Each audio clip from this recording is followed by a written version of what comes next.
A little bit about me before I begin. I've been fortunate enough to get a strong educational footing studying at both Aberystwyth and University College London, passionate about energy environment, and joined the most energy self-sufficient city in the UK to help drive the low carbon energy agenda. Nottingham is also where I was born and raised, so it's a city I care deeply about. Now, I left and founded Hayes Tech about 18 months ago to support wider UK decarbonisation goals, and I'm supporting various clients in meeting these presently. Those two people you can see are there, my children. They're the reason I get up and do what I do in the morning. It's their future. And someone once told me, share a picture of your children and the crowd will want you. So a little bit about local authorities at a high level. They kind of have to take a holistic view of their area, considering many factors affecting its constituents. And the government see local authorities key to delivering objectives in their clean growth strategy. And I think this is really down to the fact that they're best placed to drive emission reductions through their unique position of managing policy on land, buildings, water, waste and transport. And local authorities need to decarbonise. They have big property portfolios and they need to meet the 2050 home standards. And while it's not that often publicised, main drive is really around regeneration and job growth. So while they operate at a local level, they're very keen to have a global influence and attract investment within those areas. And I believe that Mine Water has the potential to support both of those. But a little bit about local authority networks at the moment. I'm going to focus on Nottingham, which is the largest district heating network in the UK.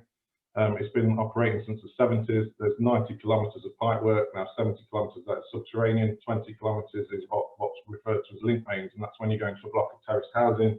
You have pipes that go up into the attic space, through and drop down into each individual property and go out the other side. There's around 5,000 domestic dwellings, 120 commercial customers, and around 3,000 as social tenants, and that's essentially Nottingham City Council's own housing stock. It used to be more, it used to be around 4,500, but with the right to buy scheme of the 80s, money was snapped up. And when they came with a covenant that said you can't get your heating from anywhere else.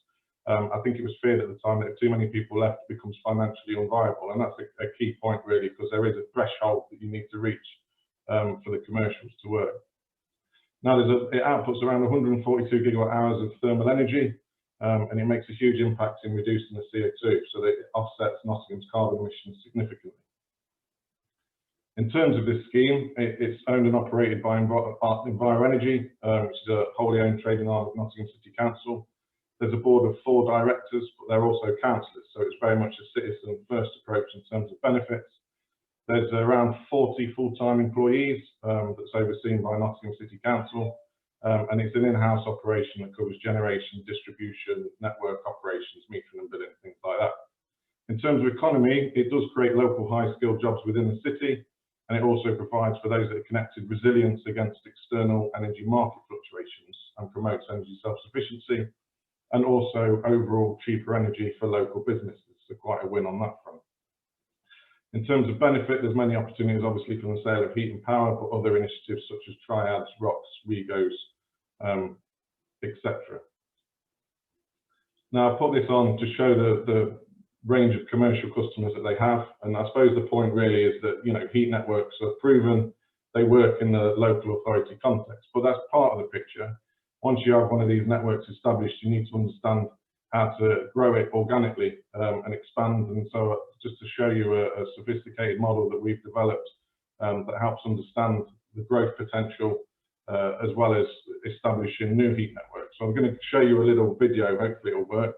But before I do, essentially we're looking in an area to understand what the heat network potential is. There's 18,000 buildings, 10 kilometres squared. What we're able to do is understand each one of those buildings, how much heat it generates, therefore what kind of revenues associated to it, to understand the commercial context. They then look at the area. We break that down into little squares. Each square has a cost to traverse and trench pipework in the ground, and that can be based on whether it's hard dig, soft dig, the density of asset infrastructure utilities in the ground, and so forth. And so what it can do then is it can pick out the most profitable connection, lay some virtual pipework in the ground, and then reiterate again, following that same process to connect to a new building and another building, and come out with a commercial case at a threshold that the user specifies. Now, it's a little easier for me to show you rather than talk you through it. So I've got a little video. I'm waiting for Gareth to pipe up if this doesn't work over Zoom. But here we go.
I know it's a little over dramatic for a computer algorithm, but still, this gives you an idea of the outputs that we get from that. So you can see the capital dig expenditure, the turnover after the capital dig expenditure. It gives you a 25-year forecast. There's more costs to come out, and amount of CO2 offset. And this big scenario is energy from waste against natural gas. We also take it a step further, a geometry output that enables you to understand what the load diversity is on each particular point of the pipe, and what kind of diameters and how much trench cost is required to connect that. So essentially, I suppose the point is we understand how to operate networks successfully. We understand how to grow networks and establish new ones. But what I'm talking to you about there is very much older technology. We're looking at the second generation.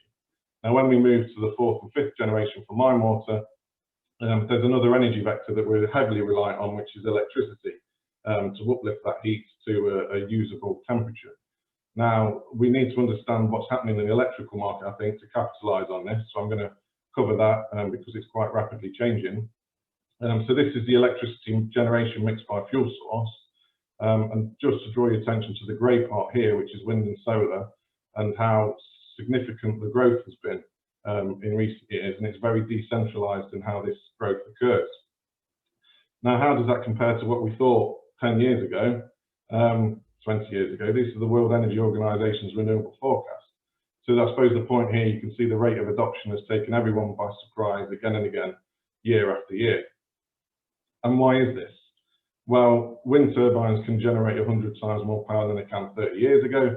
This slide shows how they've evolved over the years. And if you look at what's being manufactured now, to be installed 2025, these wind turbines are as large as the Shard.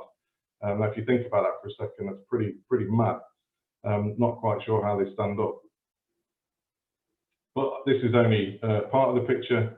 The other major contributor is solar. I'm not going to take you through all of this, it's quite busy, but it shows how solar cell efficiency development has happened over the last years, and it's banded into the three different technologies. The market dominant is the crystalline silicon, which is the blue one here. But I want to draw your attention to perovskite, which is an emerging PV technology. Now, with the crystalline silicon, during the manufacturing process, it has to be heated to 900 degrees to remove the impurities. Now, with perovskite, you can achieve the same thing by heating it to 100 degrees.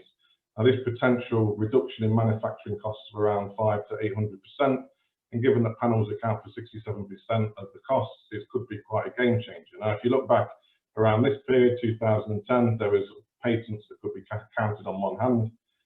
2016, thousands of patents, and now we're in 2021. It's been reported that the first products are planned to go on sale. So the likelihood is this is achieving commercialization shortly. And these innovations and improvements lead to these significant cost reductions. And you can see now that we're achieving grid parity with renewables, and this isn't climate-based, this is financially driven by self-interest. But it's only part of the picture. We're looking at intermittent generation. So if take a trip over to California, where they've had a significant amount of solar rollout, and you can see here, this is what a aggregated load profile looks like on the electric. It's a camel. You've got two humps. It's nice and predictable. Now, when you start putting solar into the mix, you can alter this profile looking like this. And this is known in the industry as a duct curve. So these ramps now get steep and tall relatively quickly, like this duct's back. This means that operators, grid operators, are forced to take a bunch of power plants offline and put a bunch online quite rapidly. And this is made worse by the sun going down just before the evening peak.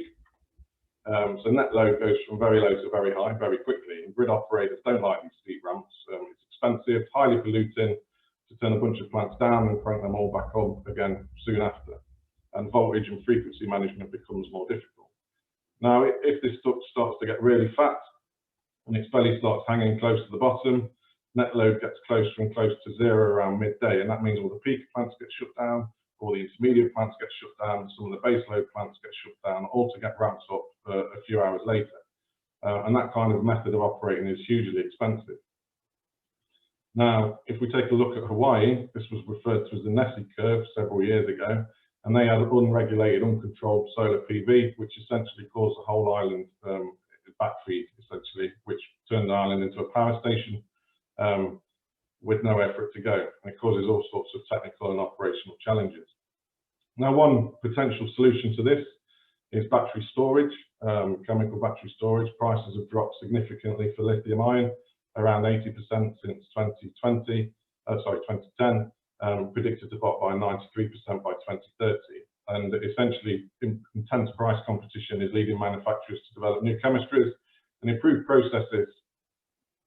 And the demand from batteries is predicted to skyrocket, and that's enabling them to raise capital despite poor sales presently. You can see here on the right in terms of the growth of electric vehicles. So these wider market changes are making battery technology financially viable for load shifting. So this is very much the kind of future, in my view, as a self-proclaimed intellectual, with what the future of electricity looks like. Other self-proclaimed individuals do think differently, and this man does have a high IQ.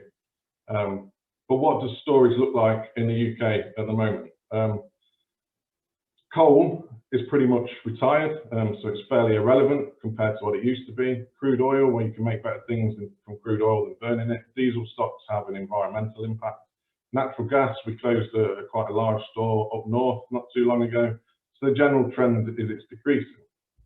And what does the renewable mix look like at the moment? Well, if we look back at 2018, essentially within Scotland, around £130 million was spent to turn off free carbon electricity generation because there was nowhere for it to go, the demand, the problems with intermittent generation.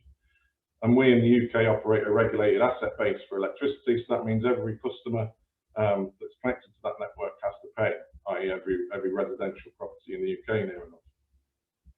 But that's part of the mix. This is a future daily demand scenario from WPD, and you can see very similar on the bottom part to what I've showed you before.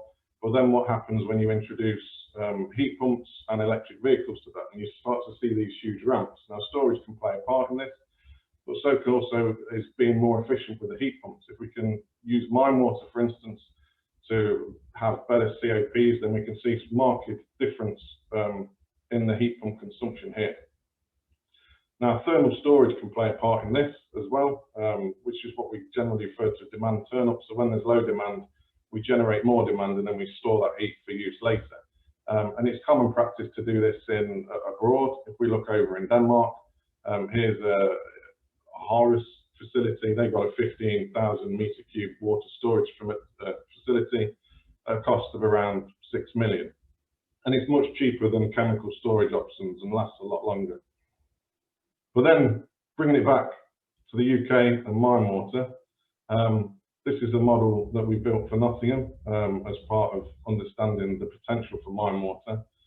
I'll just talk you through this a little bit. If we turn off the surface layer, the topology, what you can see there is all the different mining seams that have occurred over the years in Nottingham. So quite significant and at various steps. And that gives us a range of opportunities of how we can kind of configure a mine water system. We can click anywhere within here and understand the depth of the surface. So that's very much understanding what temperatures we're going to see down there, how much it's going to cost to place boreholes in. and so forth. And you can click anywhere within this model to find that out. And what we're also able to do is understand what the volume is of water that's in the ground. And I think it should pop up in a second. There we go. So you can see there's significant volumes within these mining seams. And the holy grail for me with this technology is to be able to use it for storage and interseasonal storage. In the inner city areas, you don't have the space to put thermal storage. And there seems to be a huge opportunity to explore that under the ground. And from the local authority perspective, I see these schemes very much heading towards a kind of ambient loop system, where essentially with those heat pumps, when you generate heat, the byproduct is cool. When you generate cool, the byproduct is heat. And so with the right network arrangement, you can have kind of self-balancing. And this ties back to the main local authority drivers.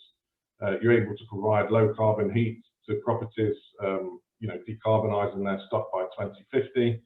We're able to add additional revenue streams to support businesses. So previously a waste product then has a value associated to it, and that can make them more competitive and more attractive for investment and businesses being established within the local authority.